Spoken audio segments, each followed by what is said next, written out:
Hey guys, welcome to my channel, and in today's video we're going to be talking about the battery replacement. This is a Honda Insight 2010 second generation. This is a hybrid. The second generation of these cars lasted from 2010 to I believe 2012, so 2010, 2011 and 2012 would be the same configuration and placement of the battery and everything. So this is a hybrid. It's got two batteries. One is large high voltage battery that is in the trunk space or somewhere in that area, and then there is a small 12 volt battery that is placed under the hood. So this is the air filter on these cars, and this is the 12 volt battery. These batteries don't last forever. I believe this one is still original, like 14 years old. I don't know, not sure. Here's the situation. If this battery is old or discharges or cannot hold the charger anymore, you would not be able to start up your car. So what I did at that time when I had the battery go low, I think it was it went like this. My car was in the driveway, the ignition was off, but the radio I think was playing for about half a day or so, and then when I was ready to take off and go, the car didn't start up. The dashboard lighted up, but the engine wouldn't start. That's what happened. Well, I guess my intuition was on the right track, and I hooked up a charger to the battery, to this 12 volt battery. It pulled like 30 amps of charging current, which is a lot. And once the battery charged, I did not check the voltage, I should have done that. But once the charging current, I guess, started to go down to like 5 amps, I kind of knew that the battery was getting topped off or charged, and at that point the car started up. So I guess the bottom line of this lesson is that if this battery is old or discharges, your car wouldn't start up. You wouldn't be able to start up your car. And that's the point of today's video. I'm ready to replace this battery. I got a replacement. This is by the way, this is a really weird battery.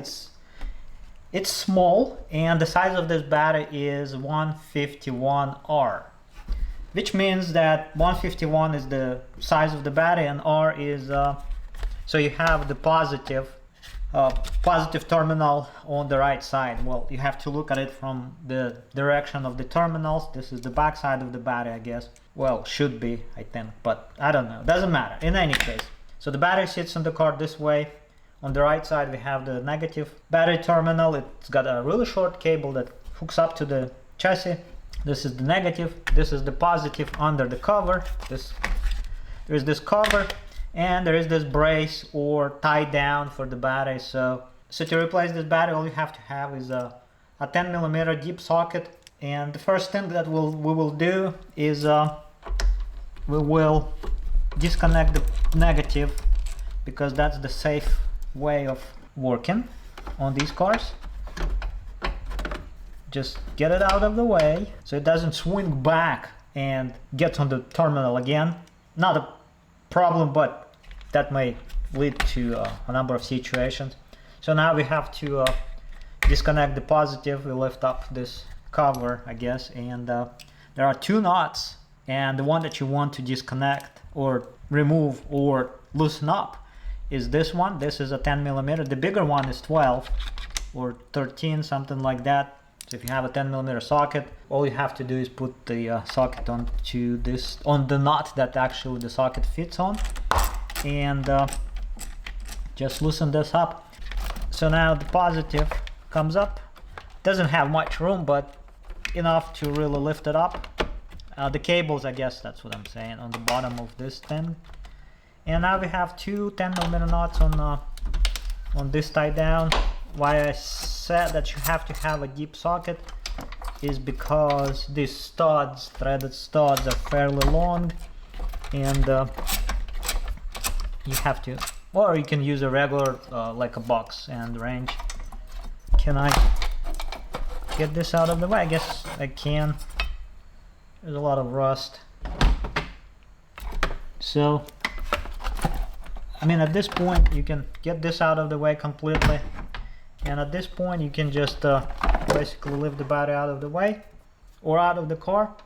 This is still an original, or this is an original genuine performance Honda. This is an original Honda battery. there's a plastic tray that the battery sits in. So I suggest that this needs to be cleaned out, and that should be kind of wiped clean, I guess. Well, it's not terrible. So clean this up a little bit, I guess.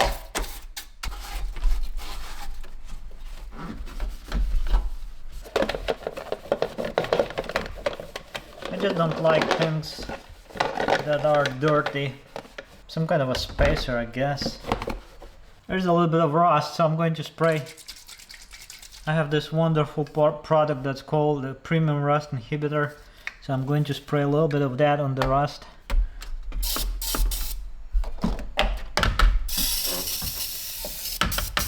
Just a little bit to deal with the rust. And this product is really obnoxious. I don't like it, but it's better than nothing. So I mean, I guess at this point it doesn't really matter. Oh, that stuff smells.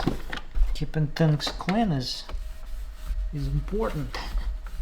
Good enough.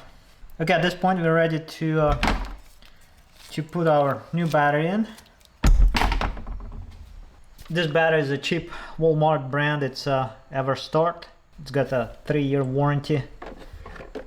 So unlike the factory battery that lasted, I think, a lot of years, this one is probably going to last about 3 years. So if they say 3 years warranty, then you can be sure that it's going to last that long, and not longer than that, I guess.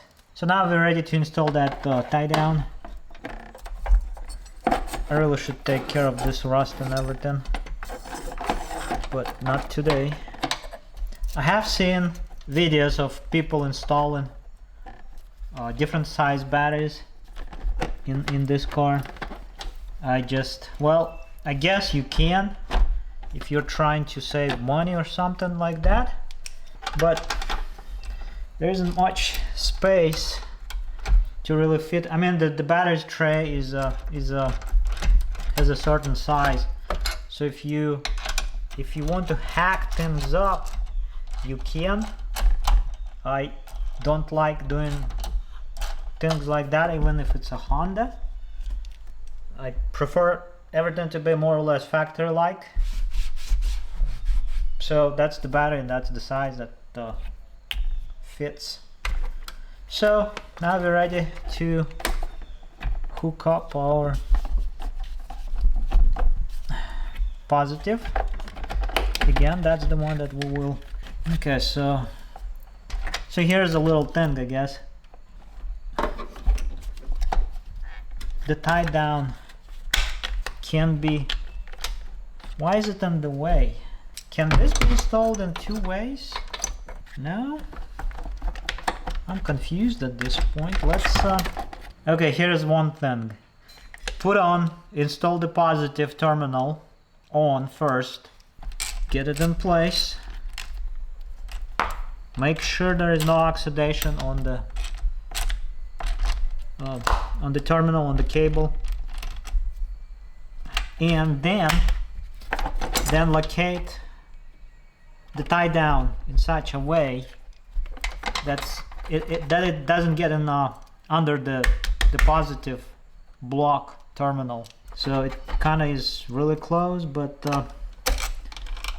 I guess put this on first and then install the tie down. This is not a good ratchet. That's all that I could find in this toolbox. Here is another thing.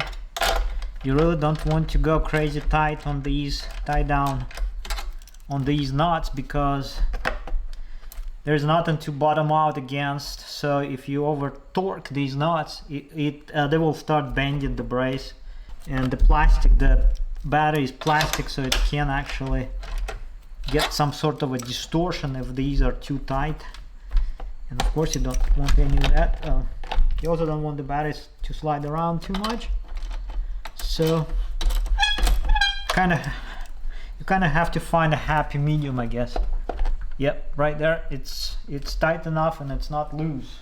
At this point we're ready to put the final touch on, which is this negative cable. Goes on the negative terminal of the battery. Negative post, whatever you like to call those. I should make a note that the battery posts are different diameter, so if you have the battery in the wrong position, you would not be able to hook it up in any way, so it's kind of a safety measure, I guess. So now we're ready to hook this up, like so. That's pretty much all for the replacement. This is how you replace this 12-volt battery on these cars. So this is it for the replacement of this battery on these cars. At this point, if the battery comes charged, pre-charged, you can just go and start up the car right away. If the battery comes in dry, I don't think that happens. That's possible in 21st century. Not sure. I always buy them from places and they always come pre-charged and pre-filled and everything. Well, if the battery is charged, you just start up the car right away and you can start driving the car, and you don't have to do anything else. I guess that's pretty much all for this how-to. It is not rocket science, so there isn't much that can go wrong with this. So pretty much anyone can do it, even if you're not an expert or not a mechanic or not an engineer, nothing like that. You still can do it yourself. I don't see any good reason to pay for this job, to pay anyone for this job. And if you're paying someone to do this process is approximately 11 minutes. So you should not be paying for any unreasonable amount of labor, I guess. So what I'm going to do, I'm just going to try and hook up a charger just to see how this battery is and what it's going to do as far as the charging goes. And I guess I just wanted to show you all this charger that I've been using on many cars. And this is not really a charger, this is a power supply, but that's what I've been using. You can see here we are at 14.2 volts. That is pretty much what your charging system, your alternator, is producing when you drive your car. It should be like 14.3, 14.25, something like that, within that range. And this battery is currently taking 3.4 amps, which basically means that it's fully charged, 13.2 volts without that's the actual voltage of the battery. Well, I guess okay, let's do it. Get the key in the ignition, things turn on. Of course our clock needs to be set up, and it starts up. So success, as they say. So okay, everything is working, there is no check engine light. The car started up. Everything is good.